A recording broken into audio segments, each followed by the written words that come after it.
Hey, what's going on, people? I want to give you some quick insight on getting your locks started in a healthy manner. So we're going to step away from the usual right quick. Step one, shampoo.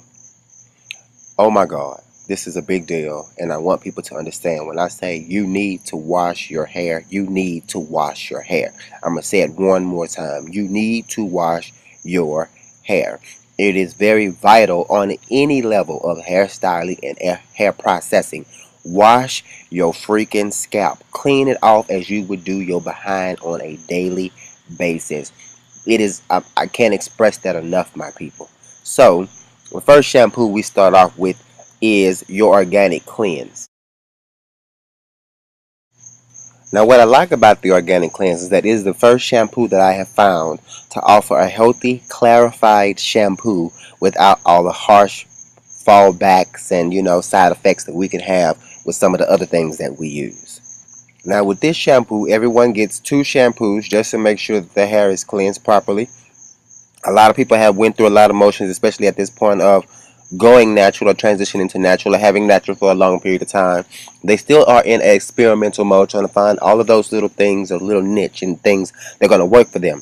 Sometimes it works, sometimes it doesn't. So make sure, even with the stuff that you're putting in there, if you found what works for you, that you are washing it out when it's time to be washed out, and you're keeping the hair clean and healthy so that it can breathe. If it cannot breathe, if it cannot obtain oxygen, the hair will break and fall out. Your next shampoo is going to start to restore moisture to the hair. Some of the moisturization that you were taking out during your clarifying process. And that shampoo that I love to use is called Moisture Retention by the same company. Now with this shampoo, you would instantly feel a difference in your hair. The hair will instantly become manageable. It becomes silkier. It becomes easier to deal with, what I found. And it always gives my hair that neutral shine that I look for. Being that I deal with natural hair, and everyone with natural hair likes to keep a natural mindset, I don't like to add a bunch of products and a bunch of extraness to the styling of natural hair. I like to use what the hair has to offer so that we don't have levels of reversion. Hence the fact of why I am making sure that I begin to restore, moisturization into what I have began here. Now, this is something I pay attention to a lot of people that they do, and that they do right sometimes, and I see sometimes they do them in a way I'm like, are you serious? Sometimes people do not know how to rinse the hair properly. We never have an issue with putting the product in. We have issues with taking the shit out. Now, what we need to realize is there are many different angles to the head, and just because the water seems like it's running, it may not catch everything. Use your hands and feel for what you need to feel for. You need to be able to balance this out, because too much rinsing can take away everything that you've just done in the beginning of your process, and you would have just made all of your work irrelevant. So make sure you're practicing on rinsing the hair properly, not over rinsing, and making sure that the hair is clean yet manageable with moisturization and healthiness.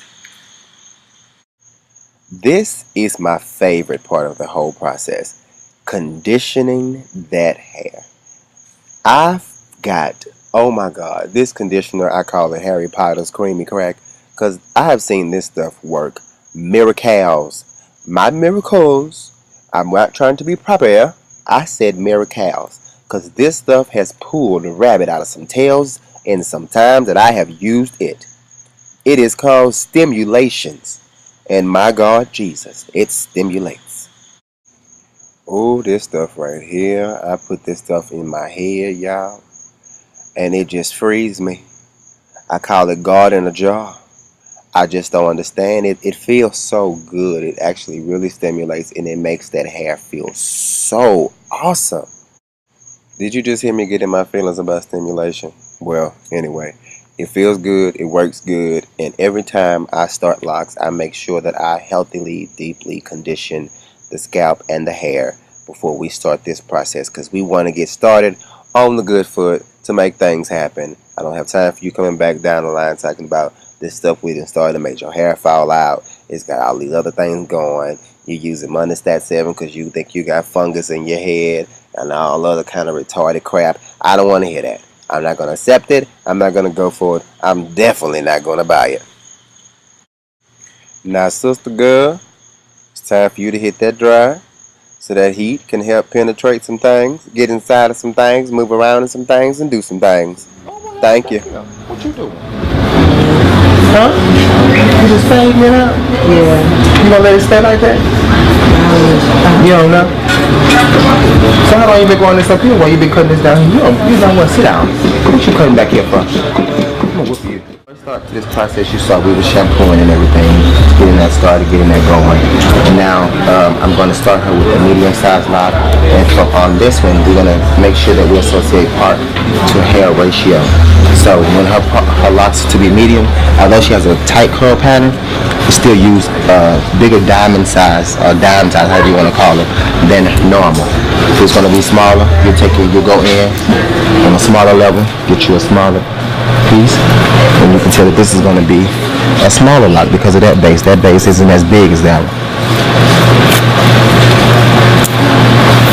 Make sure you comb that hair through. You are using a small tooth comb. This is what I recommend to use, because you can get in there and scoop that hair all the way down, do what you got to do.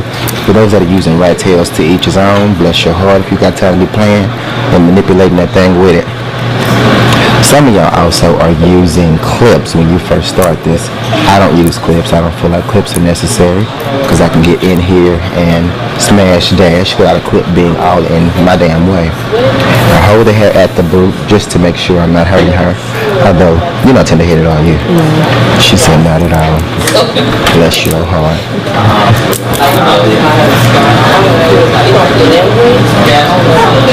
Now, with this process, you don't have a level of reversion coming back from this, because I'm using her natural curl pattern to do it.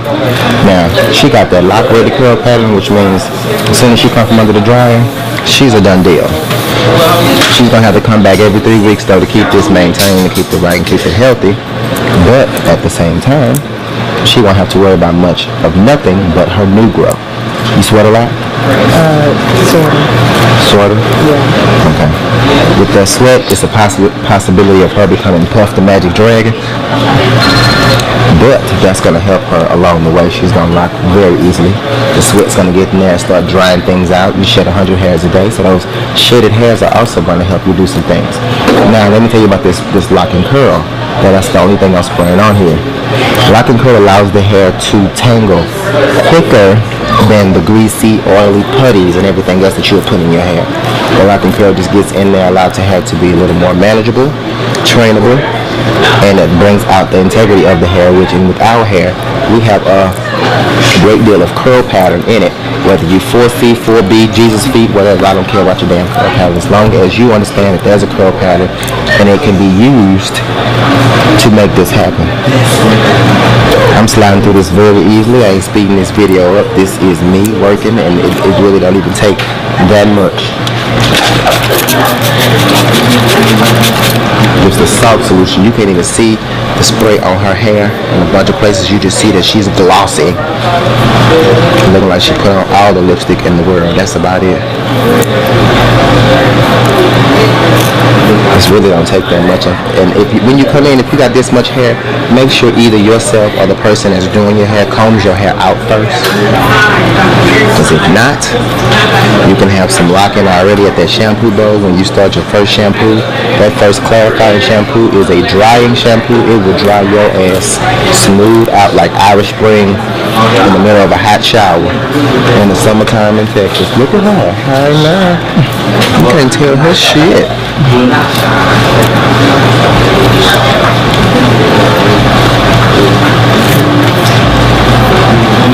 This is pretty much all we do. When y'all do this, man, make sure y'all got some good combs. This is my lumberjack Home Depot Lowe's comb, and this is what we're making it happen with so far. All right. Now we're finishing up here. She is almost done.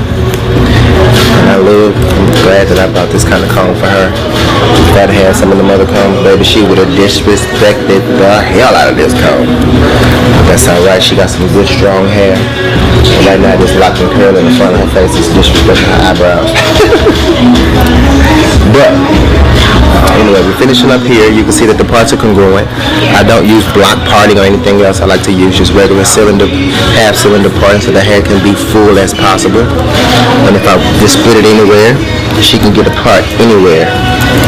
And you can see how mine are still moving, although the hair is wet. Even when she comes from under that dryer, the hair is still going to be as flexible as possible. The top of her head, as I get a little higher, her pattern gets a little tighter and a little more coarser. So I made sure I implemented a little more elbow grease. Make sure I got in there and got it out. You don't have to do too much yanking to get this done, but you know, you have to use a little tension. It gets the best thing.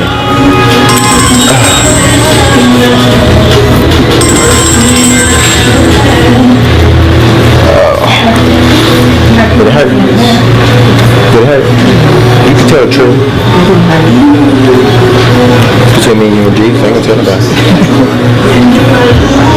See now, down the line, the only thing we got to wait for is for her hair to start budding. And it's going to lock very easily.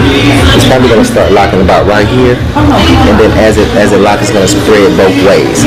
So, what's going to happen in the next couple of months, next couple of visits, is I'm going to trim the end of the lock where it's budding at and locking.